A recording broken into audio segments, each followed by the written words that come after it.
అందరికీ good morning. అందరికీ ముందుగా మొదటి శ్రావణ శుక్రవారం శుభాకాంక్షలు. ఇంకా మనమైతే శ్రావణ మాసంలోకి అయితే అడుగు పెట్టేసాము. చక్కగా పూజ అనేది చేసుకున్నాను. ఈరోజు ఫ్రైడే కదా, ఈరోజు వర్షం పడుతుందండి, అయినా కూడా లేచి చక్కగా పూజ చేసుకున్నాను. ఇంకా ఈరోజు మొదటి వారం అని చెప్పేసి ఎల్లో కలర్ శారీ అయితే కట్టుకున్నాను. చాలా హ్యాపీగా అయితే అనిపించింది. ఇంకా గడపకు కూడా పసుపు రాసి బొట్లు పెట్టుకుని తోరణాలు కట్టుకున్నాను. ఇంకా పండగ వాతావరణం అయితే వచ్చేసింది. నాకు చాలా బాగా అనిపించింది. ఆషాఢంలో మనమైతే ఏ పూజలో చేసుకున్నా కూడా అంతగా ఏమనిపించదు. ఇప్పుడైతే పండగ వాతావరణం ఇంకా చాలా బాగా అనిపిస్తుంది. ఎక్కడ చూసినా పెళ్ళిళ్ళు, షాపింగ్లు, ఇంకా హడావిడిగా ఉంటుంది.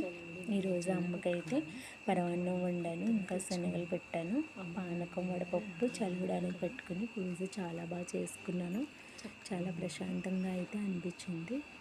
ఇలా పూజ చేసుకోవడం నాకు చాలా హ్యాపీగా అనిపించింది అని చెప్తున్నాను. కొంతమంది ఈ వారమే మొదటి వారంలోనే వరలక్ష్మి వ్రతం చేసుకుంటారు. ఇంకా నేనైతే రెండో వారం చేసుకుంటాను. 2, 3, 4 వారాల్లో ఏ వారమైనా మనం చేసుకోవచ్చు. 4 వారాలు అందుకని చెప్పేసి అమ్మవారికి ఇష్టమైన గ్రీన్ కలర్ కానీ లేకపోతే ఎల్లో కానీ పింక్ రెడ్ కానీ చీర అనేది కట్టుకుంటే చాలా మంచిది అనమాట.